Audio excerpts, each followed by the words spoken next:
सन 1984 ਦੇ ਸਿੱਖ ਕਤਲੇਆਮ ਦੇ ਰੋਸ ਵਜੋਂ ਅੱਜ ਆਲ ਇੰਡੀਆ ਸਿੱਖ ਸਟੂਡੈਂਟ ਫੈਡਰੇਸ਼ਨ ਨੇ ਪੰਜਾਬ ਭਰ ਵਿੱਚ ਬੰਦ ਦਾ ਐਲਾਨ ਕੀਤਾ ਸੀ।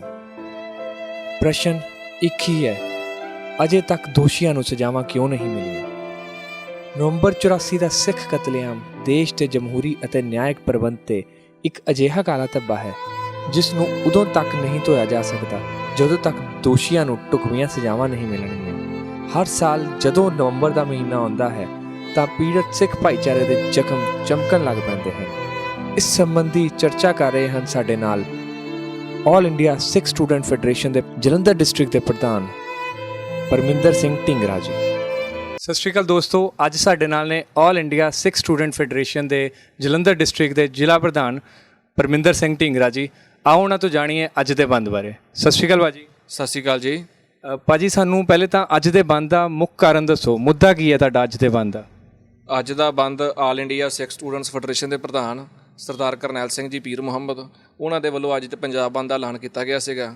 ਅੱਜ ਦਾ ਜੋ ਮੁੱਖ ਮੁੱਦਾ ਸੀਗਾ ਉਹ ਇਹ ਹੈ ਵੀ ਅੱਜ ਤੋਂ 30 ਸਾਲ ਪਹਿਲਾਂ 1984 ਦੇ ਵਿੱਚ ਇੰਦਰਾ ਗਾਂਧੀ ਦੇ ਕਤਲ ਤੋਂ ਬਾਅਦ ਸਮੇਂ ਦੀ ਹਕੂਮਤ ਨੇ ਜੋ ਯੋਜਨਾਬੱਧ ਤਰੀਕੇ ਦੇ ਨਾਲ ਪੂਰੇ ਭਾਰਤ ਦੇ ਵਿੱਚ ਦਿੱਲੀ ਸਮੇਤ 32 ਸ਼ਹਿਰਾਂ ਦੇ ਵਿੱਚ ਜੋ ਸਿੱਖਾਂ ਦਾ ਕਤਲੇਆਮ ਕੀਤਾ ਗਿਆ ਔਰ ਉਹ ਜੋ ਦੋਸ਼ੀ ਸੀ ਉਹਨਾਂ ਨੂੰ ਅੱਜ ਤੱਕ ਕੋਈ ਸਜ਼ਾ ਨਹੀਂ ਮਿਲੀ। ਉਹਨਾਂ ਦੋਸ਼ੀਆਂ ਨੂੰ ਸਜ਼ਾਵਾਂ ਦਿਵਾਉਣ ਦੇ ਲਈ ਆਲ ਇੰਡੀਆ ਸਿੱਖ ਸਟੂਡੈਂਟਸ ਫੈਡਰੇਸ਼ਨ ਦੇ ਵੱਲੋਂ ਯਤਨ ਕੀਤਾ ਗਿਆ ਤਾਂ ਜੋ ਪੰਜਾਬ ਦੇ ਜਿਹੜੇ ਲੋਕ ਨੇ ਉਹਨਾਂ ਨੂੰ ਇਸ ਤਰ੍ਹਾਂ ਨਾ ਮਹਿਸੂਸ ਹੋਵੇ ਕਿ ਉਹਨਾਂ ਦੀ ਅੱਜ ਦੇ ਸਮੇਂ ਦੇ ਵਿੱਚ ਕੋਈ ਵੀ ਜਥੇਬੰਦੀ ਬਾਂਹ ਨਹੀਂ ਫੜ ਰਹੀ, ਜਿਹਦੇ ਕਰਕੇ ਫੈਡਰੇਸ਼ਨ ਦੇ ਪ੍ਰਧਾਨ ਸਰਦਾਰ ਕਰਨੈਲ ਸਿੰਘ ਪੀਰ ਮੁਹੰਮਦ ਵੱਲੋਂ ਫੈਸਲਾ ਕੀਤਾ ਗਿਆ ਸੀਗਾ ਕਿ ਪੰਜਾਬ ਨੂੰ ਪੂਰਾ ਅਮਨ ਤਰੀਕੇ ਦੇ ਨਾਲ ਬੰਦ ਕਰਵਾਇਆ ਜਾਵੇਗਾ, ਜਿਹਦੇ ਵਿੱਚ ਸਾਨੂੰ ਬੜਾ ਵੱਡਾ ਸਹਿਯੋਗ ਮਿਲਿਆ।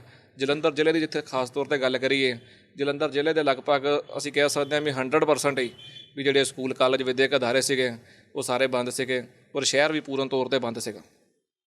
ਮੌਜੂਦਾ ਸਰਕਾਰ ਤੋਂ ਤੁਹਾਨੂੰ ਕੀ ਆਸ ਹੈ? ਤੁਹਾਨੂੰ ਲੱਗਦਾ ਕਿ ਮੌਜੂਦਾ ਬੀਜੇਪੀ ਸਰਕਾਰ ਆ ਚੁੱਕੀ ਹੈ ਤੇ ਤੁਹਾਨੂੰ ਹੁਣ ਜਸਟਿਸ ਮਿਲ ਸਕਦਾ ਹੈ? ਦੇਖੋ ਜੀ, ਵੀ ਜਿਹੜਾ ਕੱਲ੍ਹ 5-5 ਲੱਖ ਰੁਪਈਆ ਕੇਂਦਰ ਸਰਕਾਰ ਨੇ ਐਲਾਨ ਕੀਤਾ, ਮੈਂ ਤਾਂ ਇਹ ਸਮਝਦਾ ਵਾਂ ਵੀ ਇਹਨਾਂ ਨੇ ਜੋ ਪੰਜਾਬ ਦੇ ਵਿੱਚ ਮਾਹੌਲ ਬਣਿਆ ਸੀਗਾ ਉਸ ਮਾਹੌਲ ਨੂੰ ਖਰਾਬ ਕਰਨ ਦੇ ਲਈ 5-5 ਲੱਖ ਰੁਪਏ ਦਾ ਐਲਾਨ ਕੀਤਾ। ਇੱਕ ਸ਼ਰਾਰਤ ਦੇ ਤੌਰ 'ਤੇ ਐਲਾਨ ਕੀਤਾ। ਉਹਨਾਂ ਨੇ ਇਹ ਗੱਲ ਕਹੀ ਹੈ ਵੀ ਤਾਂ ਜੋ ਜਿਹੜਾ ਪੰਜਾਬ ਬੰਦ ਦਾ ਸੱਦਾ ਸੀਗਾ ਲੋਕਾਂ ਦੇ ਮਨ ਦੇ ਵਿੱਚ ਭੰਬਲ ਭੂਸਾ ਪਾਇਆ ਜਾ ਸਕੇ। ਔਰ 2 ਦਿਨ ਤੋਂ ਪਹਿਲਾਂ ਹੀ ਜਦੋਂ ਪੈਸੇ ਦਾ ਐਲਾਨ ਹੋਇਆ ਉਸ ਤੋਂ ਬਾਅਦ ਇੱਕ ਸਾਜ਼ਿਸ਼ ਹੋਈ ਔਰ ਬੜੇ ਵੱਡੇ ਪੱਧਰ 'ਤੇ ਸਾਨੂੰ ਲੋਕਾਂ ਦੇ ਫੋਨ ਵੀ ਆਏ। ਉਹਨਾਂ ਨੇ ਕਿਹਾ ਵੀ ਹੁਣ ਪੈਸੇ ਅਨਾਊਂਸ ਹੋ ਗਏ ਨੇ, ਇਸ ਕਰਕੇ ਬੰਦ ਦੀ ਕਾਲ ਨੂੰ ਵਾਪਸ ਲੈ ਲਿਆ ਗਿਆ, ਜਦ ਕਿ ਸਾਡੇ ਵੱਲੋਂ ਇਹੋ ਜਿਹੀ ਕੋਈ ਵੀ ਕਾਲ ਵਾਪਸ ਨਹੀਂ ਸੀ ਲਈ ਗਈ। ਜਿਹੜੀ ਸਾਡੀ ਮੇਨ ਲੜਾਈ ਹੈ ਉਹ ਲੜਾਈ ਹੈ ਕਿ ਦੋਸ਼ੀਆਂ ਨੂੰ ਸਜ਼ਾਵਾਂ ਮਿਲਣੀਆਂ ਚਾਹੀਦੀਆਂ ਨੇ। ਪੈਸਾ ਕੋਈ ਕਿਸੇ ਚੀਜ਼ ਦਾ ਮੁੱਦਾ ਨਹੀਂ, ਕਿਉਂਕਿ ਕੇਂਦਰ ਸਰਕਾਰ ਜੇ ਸਿੱਖਾਂ ਦੇ ਸਿਰਾਂ ਦੇ ਮੁੱਲ ਪਾਉਣਾ ਚਾਹੁੰਦੀ ਹੈ ਤਾਂ ਉਹ ਗਲਤਫਹਿਮੀ ਦੇ ਵਿੱਚ ਹੈ। ਇਸ ਤੋਂ ਪਹਿਲਾਂ ਨਾਦਰ ਸ਼ਾਹ ਨੇ ਅਜਿਹਾ ਕਰਮ ਕੀਤਾ ਸੀ ਜਿਹੜੀ ਹੁਣ ਦਿੱਲੀ ਦੀ ਸਰਕਾਰ ਕਰਨਾ ਚਾਹੁੰਦੀ ਹੈ। ਜੇਕਰ ਉਹ ਲੋਕਾਂ ਦੇ ਸੱਚਮੁੱਚ ਦੇ ਵਿੱਚ ਸਿੱਖਾਂ ਦੀ ਹਮਦਰਦੀ ਲੈਣਾ ਚਾਹੁੰਦੀ ਹੈ ਜਾਂ ਸਿੱਖਾਂ ਨੂੰ ਇਨਸਾਫ ਦੇਣਾ ਚਾਹੁੰਦੀ ਹੈ ਤਾਂ ਉਹਨਾਂ ਨੂੰ ਚਾਹੀਦਾ ਕਿ ਜਿਹੜੇ ਦੋਸ਼ੀ ਨੇ ਸਭ ਤੋਂ ਪਹਿਲਾਂ ਉਹਨਾਂ ਨੂੰ ਸਜ਼ਾਵਾਂ ਦਿੱਤੀਆਂ ਜਾਣ। ਜਿਹੜੇ ਕੇਸ ਅਦਾਲਤਾਂ ਦੇ ਵਿੱਚ ਲਮਕ ਰਹੇ ਨੇ ਉਹਦੇ ਵਾਸਤੇ ਫਾਸਟ ਟਰੈਕ ਅਦਾਲਤਾਂ ਦਾ ਨਿਰਮਾਣ ਕੀਤਾ ਜਾਵੇ, ਜਿਹੜੀਆਂ ਅਦਾਲਤਾਂ ਕਿ ਡੇ ਟੂ ਡੇ ਹੀਅਰਿੰਗ ਕਰਕੇ ਔਰ ਉਹਨੂੰ ਇੱਕ ਟਾਈਮ ਲਿਮਿਟ ਫਿਕਸ ਕੀਤੀ ਜਾਵੇ ਵੀ 6 ਮਹੀਨੇ ਦੇ ਵਿੱਚ ਜਾਂ 1 ਸਾਲ ਦੇ ਵਿੱਚ ਇਹਨਾਂ ਸਾਰੇ ਕੇਸਾਂ ਦਾ ਫੈਸਲਾ ਕੀਤਾ ਜਾਵੇ। ਔਰ ਜਿਹੜੇ ਕੇਸ ਅੱਜ ਤੱਕ ਟਰੇਸ ਨਹੀਂ ਹੋਏ, ਜਿਹੜੇ ਦੋਸ਼ੀਆਂ ਦਾ ਬਾਰੇ ਪਤਾ, ਜਿਹੜੇ ਜੋ ਲੋਕ ਜਿਨ੍ਹਾਂ ਦੇ ਨਾਲ ਘਟਨਾਵਾਂ ਵਾਪਰੀਆਂ ਨੇ ਉਹ ਚੀਕ ਕੇ ਕਹਿ ਰਹੇ ਨੇ ਇਹ ਦੋਸ਼ੀ ਨੇ, ਲੇਕਿਨ ਪੁਲਿਸ ਨੇ ਉਹਨਾਂ ਦੀਆਂ ਸਟੇਟਮੈਂਟਸ ਕਦੇ ਰਿਕਾਰਡ ਨਹੀਂ ਕੀਤੀਆਂ। ਅਸੀਂ ਚਾਹੁੰਦੇ ਹਾਂ ਵੀ ਉਹਨਾਂ ਦਾ ਇੱਕ ਫਾਸਟ ਟਰੈਕ ਸਿਸਟਮ ਬਣਾਇਆ ਜਾਵੇ, SIT ਦਾ ਗਠਨ ਕੀਤਾ ਜਾਵੇ ਤਾਂ ਜੋ ਉਹਨਾਂ ਲੋਕਾਂ ਦੇ ਦੋਸ਼ੀਆਂ ਦੇ ਪਰਚੇ ਦਰਜ ਕੀਤੇ ਜਾ ਸਕਣ ਅਤੇ ਉਹਨਾਂ ਨੂੰ ਦੁਬਾਰਾ ਤੋਂ ਕੇਸਾਂ ਦੇ ਵਿੱਚ ਲਿਆ ਕੇ ਉਹਨਾਂ ਨੂੰ ਸਜ਼ਾਵਾਂ ਦਵਾਈਆਂ ਜਾ ਸਕਣ। ਭਾਜੀ, 84 ਦੇ ਦੰਗਿਆਂ ਤੋਂ ਪਹਿਲੇ ਤੇ ਬਾਅਦ 'ਚ ਜਿਹੜੇ ਉਸ ਟਾਈਮ ਨੌਜਵਾਨ ਸੀਗੇ ਜਿਹੜੇ ਆਪਣੇ ਜਾਨਾਂ ਬਚਾਉਣ ਲਈ ਵਿਦੇਸ਼ੀ ਮੁਲਕਾਂ ਵਿੱਚ ਚਲੇ ਗਏ ਅਤੇ ਉਹਨਾਂ ਦਾ ਨਾਮ ਕਾਲੀ ਸੂਚੀ 'ਚ ਪਾ ਦਿੱਤਾ ਗਿਆ ਹੈ ਅਤੇ ਉਹਨਾਂ ਨੂੰ ਭਾਰਤ ਆਉਣ ਦੀ ਇਜਾਜ਼ਤ ਨਹੀਂ ਹੈ, ਉਸ ਬਾਰੇ ਤੁਹਾਡੀ ਸੰਸਥਾ ਕੀ ਕਰ ਰਹੀ ਹੈ? ਦੇਖੋ, ਆਲ ਇੰਡੀਆ ਸਿੱਖ ਸਟੂਡੈਂਟਸ ਫੈਡਰੇਸ਼ਨ ਨੇ ਸਮੇਂ ਸਮੇਂ ਦੀ ਹਕੂਮਤ ਦੇ ਨਾਲ ਲੜਾਈ ਲੜੀ ਹੈ। ਜਦੋਂ ਹਥਿਆਰਬੰਦ ਲੜਾਈ ਸੀਗੀ ਤਾਂ ਫੈਡਰੇਸ਼ਨ ਦੇ ਨੌਜਵਾਨਾਂ ਨੇ ਭਾਰੀ ਗਿਣਤੀ ਵਿੱਚ ਸ਼ਹਾਦਤਾਂ ਦਿੱਤੀਆਂ ਔਰ ਹਥਿਆਰਾਂ ਦੇ ਨਾਲ ਲੜਾਈ ਲੜੀ। ਅੱਜ ਦੇ ਸਮੇਂ ਦੇ ਵਿੱਚ ਕਲਮ ਦੇ ਨਾਲ ਕਾਨੂੰਨੀ ਤਰੀਕੇ ਦੇ ਨਾਲ ਲੜਾਈ ਲੜੀ ਜਾ ਰਹੀ ਹੈ। ਜਿਹੜੀ ਕਾਲੀ ਸੂਚੀ ਦੇ ਇੱਥੇ ਤੱਕ ਸਵਾਲ ਹੈ, ਅਸੀਂ ਕੇਂਦਰ ਸਰਕਾਰ ਤੋਂ ਮੰਗ ਕਰਦੇ ਹਾਂ ਵੀ ਸੂਚੀ ਨੂੰ ਖਤਮ ਕੀਤਾ ਜਾਣਾ ਚਾਹੀਦਾ, ਕਿਉਂਕਿ ਜਦੋਂ ਵੀ ਭਾਰਤ ਦੇ ਵਿੱਚ ਜਿਹੜੇ ਮੁਸਲਿਮ ਵੀਰ ਵਸਦੇ ਨੇ ਜਿਹੜੇ ਘੱਟ ਗਿਣਤੀ ਦੇ ਵਿੱਚ ਨੇ ਉਹ ਜਦੋਂ ਆਪਣੇ ਜਿਹੜੇ ਮੁਕੱਦਸ ਸਥਾਨ ਹੱਜ ਦੇ ਵਿੱਚ ਜਾਂਦੇ ਨੇ ਤਾਂ ਸਰਕਾਰ ਉਹਨਾਂ ਨੂੰ ਅਲਾਉਂਸ ਦਿੰਦੀ ਹੈ, ਉਹਨਾਂ ਨੂੰ ਪਤਾ ਦਿੰਦੀ ਹੈ ਕਿ ਉਹ ਆਪਣੇ ਥਾਂ 'ਤੇ ਜਾ ਕੇ ਮੱਥਾ ਟੇਕ ਕੇ ਆ ਸਕਣ। ਲੇਕਿਨ ਜਿਹੜੇ ਸਿੱਖ ਨੇ ਬਾਹਰ ਵਿਦੇਸ਼ਾਂ ਦੇ ਵਿੱਚ ਵਸਦੇ ਨੇ, ਜਿਨ੍ਹਾਂ ਦਾ ਮੱਕਾ ਸ਼੍ਰੀ ਹਰਿਮੰਦਰ ਸਾਹਿਬ ਹੈ, ਪੰਜਾਬ ਦੀ ਧਰਤੀ ਹੈ ਜਿੱਥੇ ਗੁਰੂਆਂ ਪੀਰਾਂ ਨੇ ਜਨਮ ਲਿਆ, ਜਦੋਂ ਉਹ ਆਪਣੇ ਇਸ ਸਥਾਨ 'ਤੇ ਮੱਥਾ ਟੇਕਣ ਦੇ ਲਈ ਆਉਣਾ ਚਾਹੁੰਦੇ ਨੇ ਤਾਂ ਸਰਕਾਰ ਕਹਿੰਦੀ ਹੈ ਵੀ ਇਹ ਲੋਕ ਕਾਲੀ ਸੂਚੀ ਦੇ ਵਿੱਚ ਨੇ। ਠੀਕ ਹੈ, ਉਹਨਾਂ ਦੇ ਵਿੱਚ ਕੁਛ ਉਹ ਲੋਕ ਨੇ ਜਿਨ੍ਹਾਂ ਨੇ ਜਜ਼ਬਾਤੀ ਹੋ ਕੇ ਸਮੇਂ ਦੇ ਵਹਿਣ ਦੇ ਵਿੱਚ ਵਹਿ ਕੇ ਉਹਨਾਂ ਨੇ ਪੰਜਾਬ ਦੇ ਵਿੱਚ ਇੱਕ ਵੱਖਰੀ ਮੂਵਮੈਂਟ ਦਾ ਐਲਾਨ ਕੀਤਾ। ਲੇਕਿਨ ਅੱਜ ਸਮਾਂ ਬਦਲ ਚੁੱਕਾ। 30 ਸਾਲਾਂ ਦੇ ਬਾਅਦ ਇੱਕ ਬੱਚੇ ਦੀ, ਇੱਕ ਆਮ ਇਨਸਾਨ ਦੀ ਜਿਹੜੀ ਮਾਨਸਿਕ ਸਥਿਤੀ ਹੈ ਉਹਦੇ ਵਿੱਚ ਬੜਾ ਬਦਲਾਅ ਆਉਂਦਾ।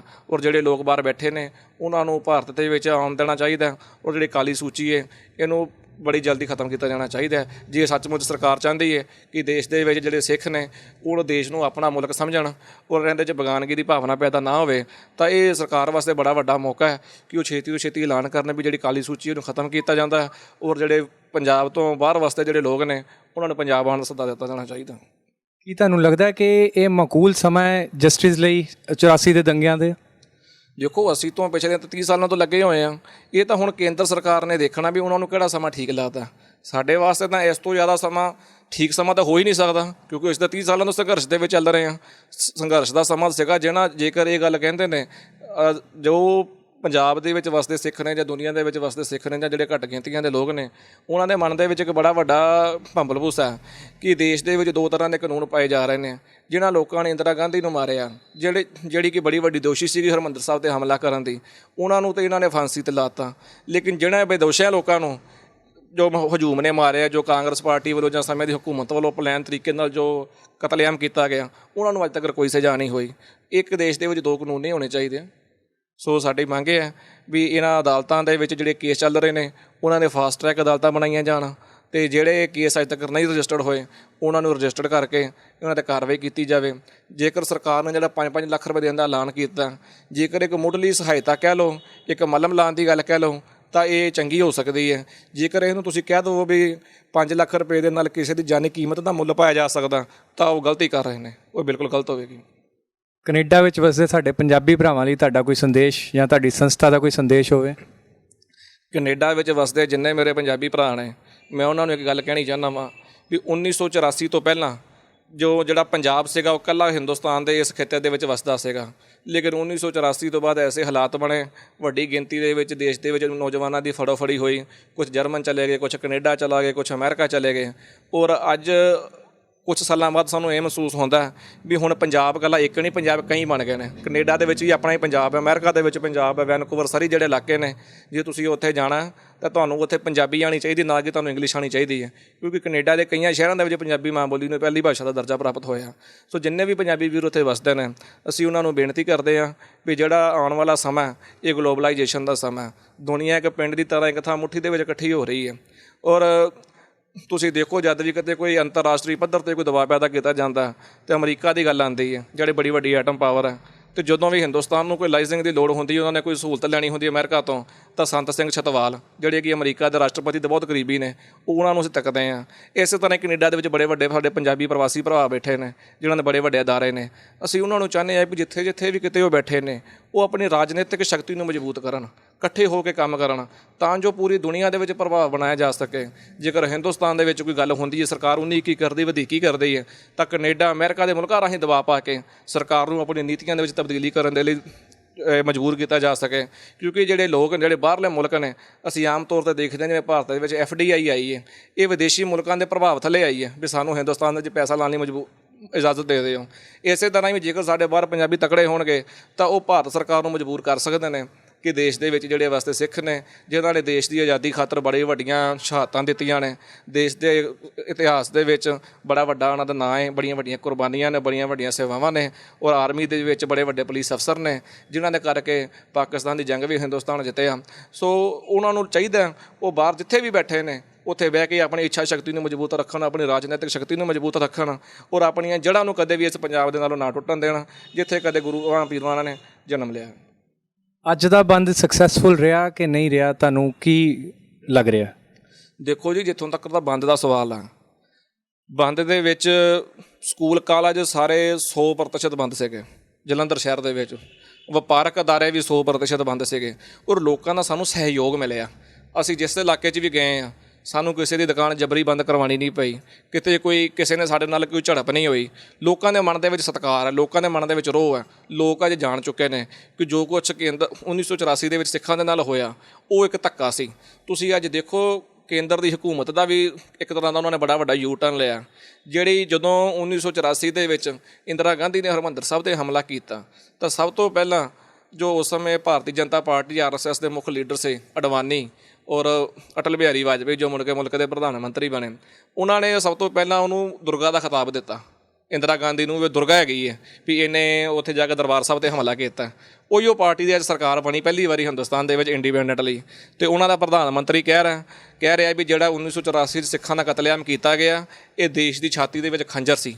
ਇਹਦਾ ਮਤਲਬ ਕੀ ਹੈ ਵੀ 30 ਸਾਲਾਂ ਬਾਅਦ ਅੱਜ ਉਹਨਾਂ ਨੂੰ ਅਹਿਸਾਸ ਹੋਣਾ ਸ਼ੁਰੂ ਹੋਇਆ ਵੀ ਅਸੀਂ ਗਲਤ ਸੀ, ਔਰ ਉਹਨਾਂ ਨੂੰ ਚਾਹੀਦਾ ਵੀ ਜਲਦੀ ਤੋਂ ਜਲਦੀ ਨਾਲ ਉਹ ਦੇਸ਼ ਦੀ ਪਾਰਲੀਮੈਂਟ ਦੇ ਵਿੱਚ ਇਹਦੇ ਉੱਤੇ ਅਫਸੋਸ ਮਤਾ ਲਿਆਉਣ, ਮੌਨ ਵਰਤ ਰੱਖਣ, ਦੋਸ਼ੀਆਂ ਨੂੰ ਸਜ਼ਾਵਾਂ ਦੇਣ, ਔਰ ਹਿੰਦੁਸਤਾਨ ਦੇ ਇਤਿਹਾਸ ਦੇ ਵਿੱਚੋਂ ਜੇਕਰ ਉਹ ਇਹ ਕਾਲੇ ਧੱਬੇ ਨੂੰ ਕੱਢਣਾ ਚਾਹੁੰਦੇ ਨੇ ਤਾਂ ਉਹਨਾਂ ਨੂੰ ਜਲਦੀ ਤੋਂ ਜਲਦੀ ਦੋਸ਼ੀਆਂ ਨੂੰ ਸਜ਼ਾਵਾਂ ਦੇਣੀਆਂ ਪੈਣਗੀਆਂ। ਔਰ ਬੰਦ ਜਲੰਧਰ ਜ਼ਿਲ੍ਹੇ ਦੇ ਵਿੱਚ ਮੇਰੇ ਹਿਸਾਬ ਨਾਲ ਪੂਰਨ ਤੌਰ 'ਤੇ ਮੁਕੰਮਲ ਬੰਦ ਰਿਹਾ। ਸਿੱਖ ਫੈਡਰੇਸ਼ਨ ਤੁਹਾਡੇ ਹਿਸਾਬ ਸੇ ਆਲ ਇੰਡੀਆ ਸਿੱਖ ਫੈਡਰੇਸ਼ਨ ਹੋਰ ਕੀ ਉਪਰਾਲੇ ਕਰ ਰਹੀ ਹੈ ਸਿੱਖ ਭਾਈਚਾਰੇ ਲਈ? ਦੇਖੋ, ਆਲ ਇੰਡੀਆ ਸਿੱਖ ਸਟੂਡੈਂਟਸ ਫੈਡਰੇਸ਼ਨ ਵਿਦਿਆਰਥੀਆਂ ਦੀ ਜਥੇਬੰਦੀ ਹੈ। ਨਾ ਹੀ ਤਾਂ ਸਾਡੇ ਕੋਲ ਕੋਈ ਮਾਇਕ ਸਾਧਨ ਨੇ ਜਿਹਦੇ ਰਾਹੀਂ ਕਿ ਬੜੇ ਵੱਡੇ ਪੱਧਰ 'ਤੇ ਕਹੀਏ ਵੀ ਅਸੀਂ ਕੋਈ ਮੂਵਮੈਂਟ ਚਲਾ ਸਕਦੇ ਹਾਂ ਜਾਂ ਅਸੀਂ ਬੜੇ ਵੱਡੇ ਪੱਧਰ 'ਤੇ ਕੋਈ ਲਾਈਜ਼ਿੰਗ ਕਰ ਸਕਦੇ ਹਾਂ। ਸਾਡਾ ਇੱਕ ਫਰਜ਼ ਹੈ ਜਿੱਥੇ ਕਿਤੇ ਵੀ ਕੋਈ ਸਿੱਖ ਬੈਠਾ ਜਿਹੜਾ ਧਰਮ ਦੇ ਨਾਲ ਪਿਆਰ ਰੱਖਦਾ, ਜਿਹੜਾ ਮਨੁੱਖਤਾ ਦੇ ਨਾਲ ਪਿਆਰ ਰੱਖਦਾ, ਕਿਉਂਕਿ ਜਿਹੜੀ ਗੁਰੂ ਗ੍ਰੰਥ ਸਾਹਿਬ ਮਹਾਰਾਜ ਦੀ ਬਾਣੀ ਹੈ ਨਾ ਉਹ ਸਰਬੱਤ ਦੇ ਭਲੇ ਦੀ ਗੱਲ ਕਰਦੀ ਹੈ। ਉਹ ਕਹਿੰਦੀ ਅਵਲ ਅੱਲਾ ਨੂਰ ਪਾਇਆ ਕੁਦਰਤ ਕੇ ਸਭ ਬੰਦੇ, ਏਕ ਨੂਰ ਤੇ ਸਭ ਜਗ੍ਹਾ ਉਪਜਿਆ ਕੌਣ ਭਲੇ ਕੋ ਮੰਦੇ। ਉਹਨਾਂ ਨੂੰ ਬਗੈਰ ਕਿਸੇ ਭੇਦਭਾਵ ਤੋਂ ਜਿੱਥੇ ਵੀ ਸਿੱਖ ਬੈਠੇ ਨੇ ਉਹਨਾਂ ਨੂੰ ਮਨੁੱਖਤਾ ਦੀ ਭਲਾਈ ਦੇ ਲਈ ਕੰਮ ਕਰਨਾ ਚਾਹੀਦਾ। ਜਦੋਂ ਅਸੀਂ ਮਨੁੱਖਤਾ ਦੀ ਭਲਾਈ ਦੀ ਗੱਲ ਕਰਦੇ ਹਾਂ ਤਾਂ ਸਿੱਖਾਂ ਦੀ ਭਲਾਈ ਦੀ ਆਪਣੇ ਆਪ ਵਿੱਚ ਆ ਜਾਂਦੀ ਹੈ, ਕਿਉਂਕਿ ਜਦੋਂ ਵੀ ਅਸੀਂ ਕੋਈ ਕੰਮ ਸ਼ੁਰੂ ਕਰਦੇ ਹਾਂ ਉਹਦੀ ਸ਼ੁਰੂਆਤ ਆਪਣੇ ਪਰਿਵਾਰ ਤੋਂ, ਆਪਣੇ ਸੱਜੇ ਖੱਬੇ ਬੰਦੇ ਦੋਸਤਾਂ ਮਿੱਤਰਾਂ ਰਿਸ਼ਤੇਦਾਰਾਂ ਤੋਂ ਸ਼ੁਰੂਆਤ ਕੀਤੀ ਜਾਂਦੀ ਹੈ। ਉਹਨਾਂ ਤੋਂ ਹੁੰਦਿਆਂ ਹੋਇਆਂ ਸਮਾਜ ਦੇ ਅਖੀਰ ਤੱਕ ਪਹੁੰਚਦੀ ਹੈ। ਆਲ ਇੰਡੀਆ ਸਿੱਖ ਸਟੂਡੈਂਟਸ ਫੈਡਰੇਸ਼ਨ ਜੋ ਪੰਜਾਬ ਦੇ ਵਿੱਚ ਵਸਦੇ ਨੌਜਵਾਨ ਨੇ, ਜੋ ਖਾਸ ਕਰਕੇ ਸਕੂਲ ਕਾਲਜਾਂ 'ਚ ਪੜ੍ਹਦੇ ਨੇ, ਉਹ ਜੋ ਪਤਤ ਹੁੰਦੇ ਜਾ ਰਹੇ ਨੇ, ਉਹਨਾਂ ਨੂੰ ਮੁੜ ਤੋਂ ਸਿੱਖੀ ਦੇ ਵਿੱਚ ਸ਼ਾਮਲ ਕਰ ਰਹੀ ਹੈ। ਉਹਨਾਂ ਨੂੰ ਪ੍ਰੇਰਨਾ ਦੇ ਰਹੀ ਹੈ, ਉਹਨਾਂ ਨੂੰ ਸਿੱਖ ਇਤਿਹਾਸ ਦੱਸ ਰਹੀ ਹੈ ਕਿ ਕਿਸ ਤਰ੍ਹਾਂ ਤੁਸੀਂ ਆਪਣੇ ਧਰਮ ਦੇ ਵਿੱਚ ਪਰਪੱਕ ਰਹਿਣਾ। ਉਹ ਅੱਜ 30 ਸਾਲ ਬਾਅਦ ਕੁਛ ਸ਼ਰਾਰਤੀ ਅਨਸਰਾਂ ਨੇ ਇਸ ਗੱਲ ਦਾ ਐਲਾਨ ਕੀਤਾ ਵੀ ਇਹ ਜੋ 30 ਸਾਲਾਂ ਬਾਅਦ ਆਲ ਇੰਡੀਆ ਸਿੱਖ ਸਟੂਡੈਂਟ ਫੈਡਰੇਸ਼ਨ ਨੂੰ ਬੰਦ ਦੀ ਕਾਲ ਦਿੱਤੀ ਗਈ ਹੈ, ਇਹ ਬਿਲਕੁਲ ਗਲਤ ਹੈ। ਇਹਨੂੰ ਭੁੱਲ ਜਾਣਾ ਚਾਹੀਦਾ। ਇਹ ਜ਼ਖਮਾਂ ਨੂੰ ਘੇਰਦੇ ਨੇ। ਉਹਨਾਂ ਨੂੰ ਇੱਕ ਗੱਲ ਹਮੇਸ਼ਾ ਯਾਦ ਰੱਖਣੀ ਚਾਹੀਦੀ ਹੈ ਵੀ ਸਿੱਖਾਂ ਦਾ ਇਤਿਹਾਸ ਐਸਾ, ਇਹ ਕਦੇ ਵੀ ਆਪਣੇ ਨਾਲ ਚੰਗੇ ਹੋਇਆ ਕਰਮ ਜਾਂ ਮਾੜਾ ਕਰਮ ਹੋਇਆ ਉਹਨੂੰ ਇਹ ਕਦੇ ਭੁੱਲਦੇ ਨਹੀਂ। ਸਾਨੂੰ ਕੋਈ ਦੁੱਖ ਨਹੀਂ, ਕਿਉਂਕਿ ਗੁਰਬਾਣੀ ਦਾ ਸਿਧਾਂਤ ਹੈ ਸਿੱਖ ਖੁਸ਼ੀ ਅਤੇ ਗਮੀ ਵਿੱਚ ਦੋਨੋਂ ਸਮੇਂ ਇੱਕੋ ਜਿਹਾ ਹੀ ਰਹਿੰਦਾ। ਉਹ ਖੁਸ਼ੀ ਅਤੇ ਗਮੀ ਦੇ ਵਿੱਚ ਨਾ ਬਹੁਤਾ ਖੁਸ਼ੀ ਵੇਲੇ ਖੁਸ਼ ਹੁੰਦਾ, ਨਾ ਗਮੀ ਵੇਲੇ ਬਹੁਤਾ ਉਹਨੂੰ ਅਫਸੋਸ ਮਹਿਸੂਸ ਹੁੰਦਾ। ਲੇਕਿਨ ਸਿੱਖਾਂ ਨੂੰ ਇੱਕ ਗੱਲ ਦਾ ਗੁੱਸਾ ਮੰਨਦੇ ਵੀ ਜ਼ਰੂਰ ਹੈ ਵੀ ਜਿਸ ਦੇਸ਼ ਦੀ ਆਜ਼ਾਦੀ ਦੇ ਲਈ ਅਸੀਂ ਬੜੀ ਵੱਡੀ ਪੱਧਰ 'ਤੇ ਕੁਰਬਾਨੀਆਂ ਕੀਤੀਆਂ, 92% ਸਿੱਖਾਂ ਦਾ ਹਿੱਸਾ ਹੋਵੇ, ਉਸ ਦੇਸ਼ ਦੇ ਵਿੱਚ ਸਾਡੇ ਨਾਲ ਇਹੋ ਜਿਹੀ ਘਟਨਾ ਵਾਪਰੀ ਹੋਵੇ, ਇਸ ਗੱਲ ਦਾ ਜ਼ਰੂਰ ਸਾਡੇ ਮਨ ਦੇ ਵਿੱਚ ਰੋਸ਼ ਹੈ। ਕੋਈ ਰਾਜਨੀਤਿਕ ਪਾਰਟੀ ਤੁਹਾਡੀ ਫੈਡਰੇਸ਼ਨ ਦੀ ਸਪੋਰਟ ਕਰਦੀ ਹੈ? ਦੇਖੋ, ਰਾਜਨੀਤਿਕ ਪਾਰਟੀਆਂ ਦਾ ਕੰਮ ਹੁੰਦਾ ਰਾਜਨੀਤੀ ਕਰਨੀ। ਉਹ ਉਹਨਾਂ ਨੇ ਅੱਜ ਤੱਕ ਮੇਰੇ ਹਿਸਾਬ ਨਾਲ ਤਾਂ ਨਹੀਂ ਕਦੇ ਕੋਈ ਸਪੋਰਟ ਕੀਤੀ। ਔਰ ਤੁਸੀਂ ਬੰਦ ਦੇ ਵਿੱਚ ਵੀ ਦੇਖ ਲਓ, ਪੰਜਾਬ ਦੇ ਵਿੱਚ ਸ਼੍ਰੋਮਣੀ ਅਕਾਲੀ ਦਲ ਦੀ ਸਰਕਾਰ ਹੈ, ਆਪਣੇ ਆਪ ਨੂੰ ਪੰਥਕ ਕਹਾਉਂਦੇ ਨੇ। ਜੇ ਇਹ ਚਾਹੁੰਦੇ, ਇਹਨਾਂ ਨੂੰ ਦੁੱਖ ਹੁੰਦਾ ਤਾਂ ਇਹ ਐਲਾਨ ਕਰਦੇ ਵੀ ਸ਼੍ਰੋਮਣੀ ਕਮੇਟੀ ਇਹਦੇ ਵਿੱਚ ਸਹਿਯੋਗ ਕਰਦੀ। ਸ਼੍ਰੋਮਣੀ ਗੁਰਦੁਆਰਾ ਪ੍ਰਬੰਧਕ ਕਮੇਟੀ ਜੋ ਕਿ ਸ਼੍ਰੋਮਣੀ ਅਕਾਲੀ ਦਲ ਦੀ ਇੱਕ ਵਿੰਗ ਦੇ ਤੌਰ 'ਤੇ ਕੰਮ ਕਰ ਰਹੀ ਹੈ, ਜਦ ਕਿ ਬੜੀ ਵੱਡੀ ਮਾਨਮੱਤਾ ਇਤਿਹਾਸ ਵਾਲੀ ਸੰਸਥਾ, ਉਹ ਇਹਦੇ ਵਿੱਚ ਸਹਿਯੋਗ ਕਰਦੀ। ਉਹ ਐਲਾਨ ਕਰਦੇ ਕਿ ਸ਼੍ਰੋਮਣੀ ਗੁਰਦੁਆਰਾ ਪ੍ਰਬੰਧਕ ਕਮੇਟੀ ਦੇ ਮੁਲਾਜ਼ਮ ਬੰਦ ਕਰਵਾਉਣ ਦੇ ਵਿੱਚ ਸਹਿਯੋਗ ਕਰਨਗੇ। ਪੰਜਾਬ ਸਰਕਾਰ ਤੋਂ ਬਾਅਦ ਸਭ ਤੋਂ ਵੱਡਾ ਬਜਟ ਉਹਨਾਂ ਦਾ, ਉਹ ਕਿਤੇ ਵੀ ਨਹੀਂ ਖੜ੍ਹੇ। ਸਰਕਾਰ ਵੱਲੋਂ ਤਾਂ ਸਾਨੂੰ ਆਸ ਦੀ ਕਦੇ ਵੀ ਨਹੀਂ ਉਮੀਦ ਹੋਈ, ਨਾ ਹੀ ਕਦੀ ਹੋਵੇਗੀ। ਔਰ ਨਾ ਹੀ ਜਿਹੜੀਆਂ ਸੰਸਥਾਵਾਂ ਹੁੰਦੀਆਂ ਨੇ ਇਹ ਕਿਸੇ ਵੱਲ ਇਸ ਦਇਆ ਦੀ ਨਿਗਾਹ ਵੱਲ ਤੱਕਦੀਆਂ ਨੇ, ਕਿਉਂਕਿ ਜਿਹੜੇ ਹੱਕ ਹੁੰਦੇ ਨੇ ਉਹ ਹਮੇਸ਼ਾ ਖੋਹ ਕੇ ਲੈਣੇ ਪੈਂਦੇ ਨੇ। ਔਰ ਆਲ ਇੰਡੀਆ ਸਿੱਖ ਸਟੂਡੈਂਟ ਫੈਡਰੇਸ਼ਨ ਆਪਣਾ ਕੰਮ ਕਰਨਾ ਸਹੀ ਤਰੀਕੇ ਜਾਣਦੇ ਕਿਵੇਂ ਕੰਮ ਕੀਤਾ ਜਾਂਦਾ। ਔਰ ਜਿਹੜੀ ਗੱਲ ਰਹਿ ਗਈ ਆਸ ਦੀ ਜਾਂ ਸਹਿਯੋਗ ਦੀ, ਸਾਨੂੰ ਨਾ ਹੀ ਕੇਂਦਰ ਸਰਕਾਰ ਨਾ ਹੀ ਪੰਜਾਬ ਸਰਕਾਰ, ਸਾਨੂੰ ਕਿਸੇ ਵੱਲੋਂ ਕੋਈ ਸਹਿਯੋਗ ਨਹੀਂ ਮਿਲਿਆ। ਅਤੇ ਅੰਤ 'ਚ ਤੁਹਾਡੇ ਵੱਲੋਂ ਇੱਕ ਆਖਰੀ ਸੁਨੇਹਾ ਸਾਡੇ ਦਰਸ਼ਕਾਂ ਲਈ? ਸੁਨੇਹਾ ਤਾਂ ਇਹੀ ਹੈ ਜੀ ਵੀ ਤੁਸੀਂ ਜਿੱਥੇ ਵੀ ਰਹੋ ਆਪਣੇ ਧਰਮ ਨਾਲ ਜੁੜੇ ਰਹੋ, ਆਪਣੇ ਸੱਭਿਆਚਾਰ ਨਾਲ ਜੁੜੇ ਰਹੋ, ਆਪਣੇ ਪਰਿਵਾਰਾਂ ਦੇ ਵਿੱਚ ਉਹ ਮਾਹੌਲ ਕਾਇਮ ਰੱਖੋ ਜੋ ਸਾਡਾ ਪੁਰਾਤਨ ਵਿਰਸਾ, ਤਾਂ ਜੋ ਜਿਹੜੇ ਆਪਣੇ ਲੋਕ ਨੇ ਉਹਨਾਂ ਨੂੰ ਅੱਜ ਤੋਂ, ਕਿਉਂਕਿ ਜਿਹੜੇ ਕੌਮਾਂ ਦੇ ਇਤਿਹਾਸ ਹੁੰਦੇ ਨਾ ਇਹ ਹਜ਼ਾਰਾਂ ਸਾਲਾਂ ਦੇ ਇਤਿਹਾਸ ਹੁੰਦੇ ਨੇ, ਇਹਨਾਂ ਨੂੰ ਅਸੀਂ ਕੁਝ ਸਮੇਂ ਦੇ ਵਿੱਚ ਬਿਆਨ ਨਹੀਂ ਕੀਤਾ ਜਾ ਸਕਦਾ। ਜਿਸ ਕਾਲ ਦੇ ਵਿੱਚ ਸਭ ਤੋਂ ਵੱਧ ਸਿੱਖ ਸ਼ਹੀਦ ਹੋਏ ਨੇ, ਜਿਸ ਕਾਲ ਦੇ ਵਿੱਚ ਕਹਿ ਦਿੱਤਾ ਗਿਆ ਵੀ ਸਿੱਖ ਖਤਮ ਹੋ ਗਏ ਨੇ, ਬਾਬਾ ਬੋਤਾ ਸਿੰਘ ਅਤੇ ਬਾਬਾ ਗੁਰਦਿੱਤ ਸਿੰਘ 2 ਸਿੱਖ ਮੌਜੂਦ ਸੀਗੇ, ਅਤੇ ਇਤਿਹਾਸਕਾਰਾਂ ਨੇ ਉਸ ਕਾਲ ਨੂੰ ਸਭ ਤੋਂ ਸੁਨਹਿਰੀ ਕਾਲ ਕਿਹਾ। ਤੁਸੀਂ ਆਉਣ ਵਾਲੇ ਸਮੇਂ ਦੇ ਵਿੱਚ ਦੇਖੋਗੇ 1984 ਦੇ ਵਿੱਚ ਜਿਹੜੀ ਘਟਨਾਕ੍ਰਮ ਵਾਪਰੀ, ਅੱਜ ਤੋਂ 50 ਸਾਲ ਬਾਅਦ ਜਦੋਂ ਇਤਿਹਾਸ ਲਿਖਿਆ ਜਾਵੇਗਾ ਤਾਂ ਇਤਿਹਾਸਕਾਰ ਲਿਖਣਗੇ ਕਿ ਇੱਕ ਸਮੇਂ ਦੀ ਹਕੂਮਤ ਨੇ ਸਿੱਖਾਂ ਨੂੰ ਦਬਾਉਣ ਦੀ ਕੋਸ਼ਿਸ਼ ਕੀਤੀ, ਲੇਕਿਨ ਉਹ ਇੰਨਾ ਉੱਚਾ ਉੱਡੇ ਕਿ ਅੱਜ ਪੂਰੀ ਦੁਨੀਆ ਦੇ ਵਿੱਚ ਬਾਰੇ ਸਾਰੇ ਮੁਲਕਾਂ 'ਤੇ ਉਹਨਾਂ ਦਾ ਪ੍ਰਭਾਵ ਹੈ, ਔਰ ਉਹ ਆਪਣੇ ਪ੍ਰਭਾਵ ਨੂੰ ਇਸੇ ਤਰ੍ਹਾਂ ਬਣਾਏ ਰੱਖਣ, ਔਰ ਗੁਰੂ ਮਹਾਰਾਜ ਦੇ ਉਹਨਾਂ 'ਤੇ ਜ਼ਰੂਰ ਕਿਰਪਾ ਕਰਨਗੇ, ਔਰ ਜੋ ਵੀ ਕੰਮ ਕਰਨ ਸੱਚੇ ਮਨੋਂ ਨੇਕ ਨੀਤ ਨਾਲ ਕਰਨ ਤਾਂ ਜੋ ਉਹਨਾਂ ਨੂੰ ਸਫਲਤਾ ਹਾਸਲ ਹੋ ਸਕੇ। ਭਾਜੀ ਚੱਕ ਦੇ ਟੀਵੀ ਨਾਲ ਗੱਲ ਕਰਨ ਦਾ ਬਹੁਤ ਬਹੁਤ ਧੰਨਵਾਦ। ਬਹੁਤ ਬਹੁਤ ਧੰਨਵਾਦ। ਵਾਹਿਗੁਰੂ ਜੀ ਕਾ ਖਾਲਸਾ, ਵਾਹਿਗੁਰੂ ਜੀ ਕੀ ਫਤਿਹ।